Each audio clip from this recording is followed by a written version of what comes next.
So, viewers, it is my honor to introduce Dr. Subhash Kak, an esteemed Indian American computer scientist, philosopher, and author. Dr. Kak is currently a professor of electrical and computer engineering at Oklahoma State University and has made significant contributions to various fields, including artificial intelligence, quantum computing, and the history of science. In addition to his technical expertise, Dr. Kak is a passionate advocate for Indian culture and heritage. His latest book, Whispers from the Past Art and Culture of Kashmir, delves into the rich artistic traditions and cultural history of Kashmir, exploring how they have shaped and influenced the region's identity over the centuries. We are going to talk about that and we'll also touch upon a little bit on Kashmir politics as well. Welcome to the show, Dr. Kak. Your book, Whispers from the Past Art and Culture of Kashmir. This has come out at a time when the assembly elections are due to take place tomorrow in Jammu and Kashmir after a long time of a decade. What are your thoughts into it? What are the key points that the book touches upon? Well, the book goes into the very history of how Kashmir made its seminal contributions to Indian culture in various fields, including art and philosophy and literature and all that. So now, of course, Kashmiri culture is no different from the culture of the rest of India. It's the same big river. And there have been scholars going back and forth, including, for example, the great Abhinav Gupta, who was brought into Kashmir, whose ancestors were brought into Kashmir from Kannauj by Lalitaditya. And then a few centuries down, he was born. So this is influence from the plains of India into Kashmir. But there were also many great Kashmiri scholars who left the valley and did their work in different parts of India. So there's been a lot of intersection. And I think it's great that we are talking about it now, since the elections are going to be today or tomorrow. And Kashmir has gone through a difficult time last 30 years. And we are hoping, especially after the changes that were done 5 years ago, that we have turned the corner and the elections would be the beginning of a new era of prosperity and resurgence and cultural resurgence. Now, Dr. Kak, you have given rich accounts of art and culture of Kashmir in the book, but we do know that a lot of Kashmiri Pandits and Kashmiri people fled the valley because of the onset of terrorism. So, how integral, if you compare the composite culture of the past, actually accounted for the art and culture of Kashmir? Because I think you believe that it has not remained the same. Well, all cultures change. Now, my book ends about 1,000 years ago. Before, it's the classical period of Kashmiri culture. And although I do touch upon one strand, which is later, and this is the Kashmiri painters who left Kashmir and settled in Jammu and then finally Kangra, the great Kangra school of painting. And one of the most famous painters of the past 1,000 years from Kashmir is a fellow called Nain Sukh, whose full name was Nain Sukh Raina. And so the Kashmiri painting tradition apparently continued. And it's, in fact, it's one of my pet desires that more scholarship will try to find the missing links. You know, we have the Kangra, the Raina family, etc., who fled Kashmir 700 years ago. And prior to that, we have, because a lot of the Kashmiri art was destroyed when Islam became triumphant in Kashmir. But there are a few things which are still available, you know, in documents in Gilgit and elsewhere. So if one could reconstruct the history of Kashmiri painting, and we have a text like Chitra Sutra from Vishnu Dharmotar Puran. If you can do all of that, I think that'll be a great contribution to the scholarship of history of painting.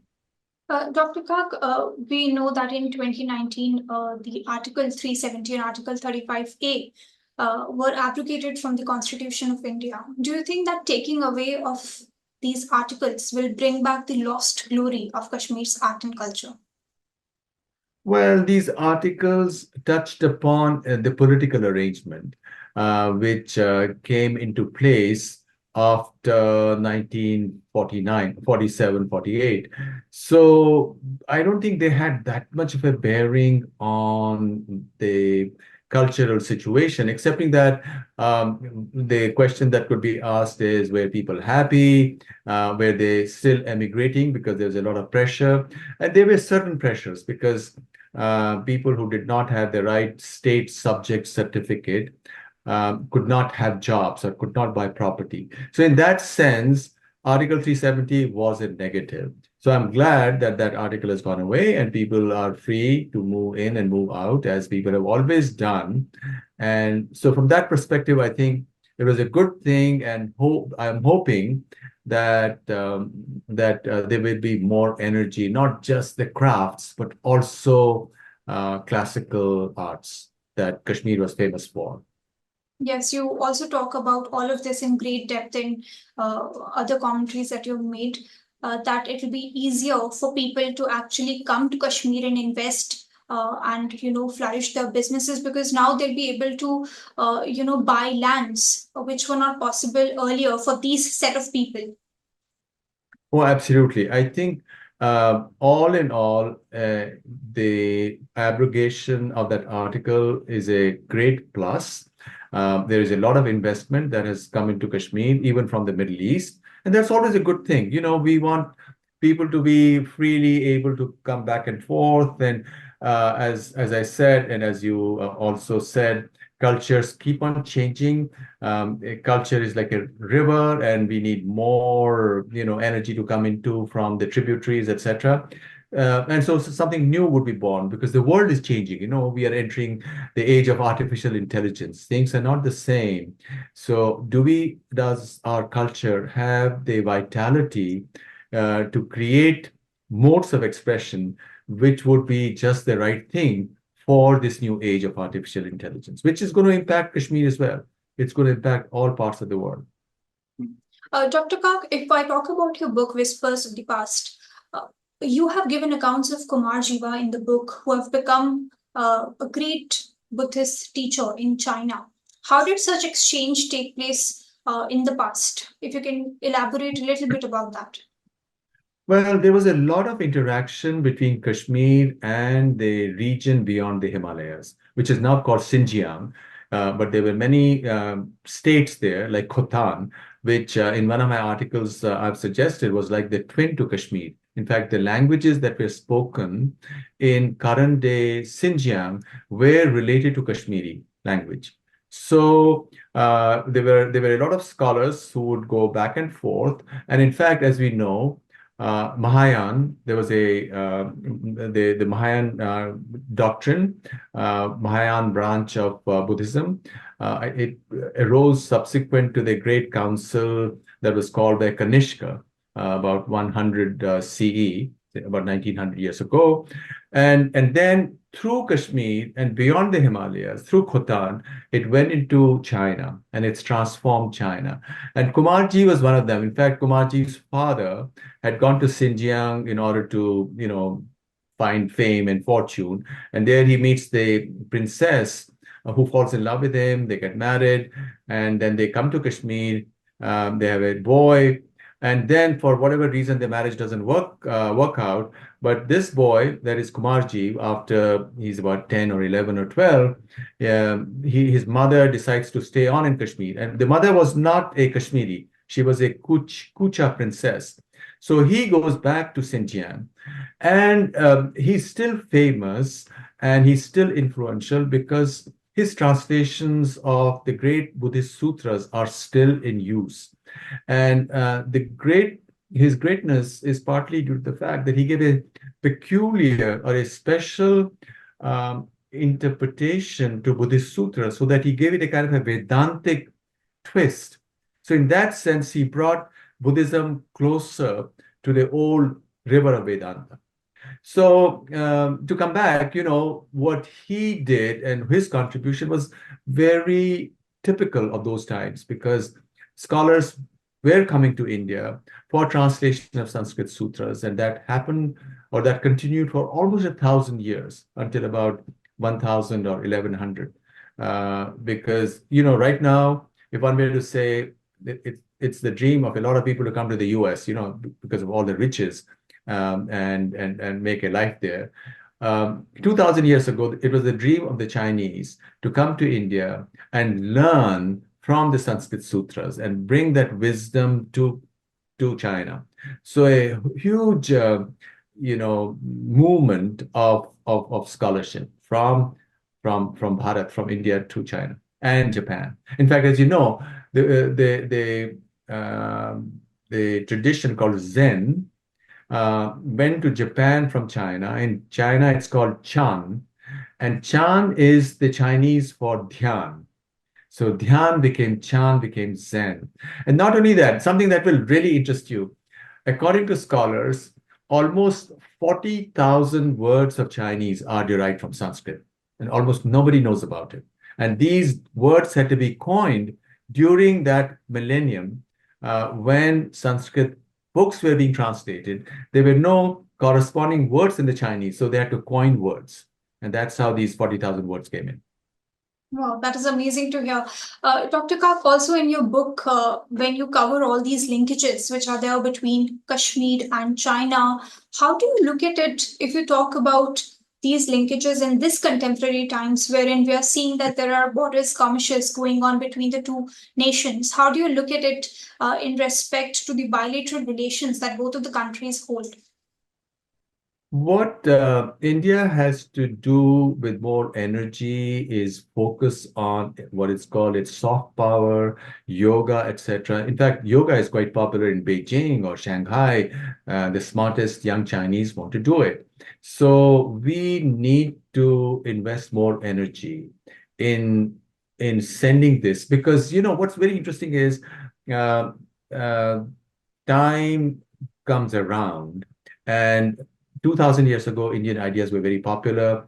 And then during the medieval times, perhaps, it was still there. There were Buddhist monasteries, etc. But it was more of ritual. Now things have changed because science itself has come to the frontier of consciousness being as the ultimate thing that has got to be unraveled by science. And consciousness is precisely the very heart of Indian civilization, the very heart of Indian wisdom. So the time has come, in my view, for India to, in a nice way, in a respectful way, without putting anybody else down, to push these, to create conditions so that people who are so interested can do yoga and tantra, not tantra in the bad way, but in a positive way, and all other stuff, and the other Indian shastras, which are all scientific, really, in all countries. If that were to happen, I'm sure, the kind of troubles that arise when one nation is trying to dominate the other nation, the temperatures will come down, and things will happen in a positive way. Now, we must also remember that US, China, and India are the three largest economies. And it's expected that in PPP terms, India's economy will also overtake the American economy in the next 8 or 10 years. And these three will do some kind of a tangled dance, because you must also engage with every other culture, and especially these big three. So I would imagine that there would be a more positive engagement between China and India in the coming years. Right. A very intriguing way to put the situation like this. Very nice to hear. And I hope that the situation between the two countries do resolve and the temperatures do come down. My next question to you, Dr. Kak, is that you yourself is a Kashmiri Pandit. What are your thoughts? Because there are so many Kashmiri Pandits who are yet to be rehabilitated. They are still displaced from the valley because of the terrorism, which is always comes as a hurdle for the people who live in the valley. How do you look at the situation for these people who are still displaced? Well, I think the situation has become better in the last 5 years. And as we know, there's been record number of tourists going to Kashmir last 2, 3 years. And I think the feelings that the extremists had in Kashmir against the return of Kashmiri Pandits have also gone down. And part of the reason is, India has got to be steadfast in pressuring Pakistan. No trade with you, nothing with you unless there is total proof that you are not doing this kind of stuff that you were doing, because the insurgency or the troubles in Kashmir were actually being pushed by Pakistan. So one's got to be absolutely firm with that, and also ensure that there are safe areas in Kashmir. Now, look at the United States. No place in the world now is totally safe. US also, there's huge crime. So how do people protect themselves? There are gated communities. See, you have to have this is a different world. It's not a world where the bad people are helpless. Here, the bad people also have weapons. For example, the US, everybody has weapons, right? Same thing is coming to India as well. So the state has to invest, state meaning the government, has to invest more resources in protecting its citizens. And that also applies to protecting Kashmiri Pandits who want to go back. They've contributed so much to the prosperity of everybody. The Kashmiri Pandits were teachers, they were doctors, they served everybody. And one of the great things about the Indian tradition, if you will, that it's non-sectarian. In temples, in Hindu temples, for example, at the very end, they say that everybody prosper, right? So, which is one of the reasons why Indians are so sought after as leaders in the West. Right now, the biggest corporations in America, in the world, are headed by Indian CEOs. Why? Because Indians are supposed to be good people, and I'm sure, or I'm hoping that the misguided guys in Kashmir will realize that look, these are good people. Let's embrace them. And of course, the Kashmiri Pandits are always ready to embrace everybody. Okay. My last question to you, Dr. Kak, will be what will be your wish list from the elected government in Srinagar?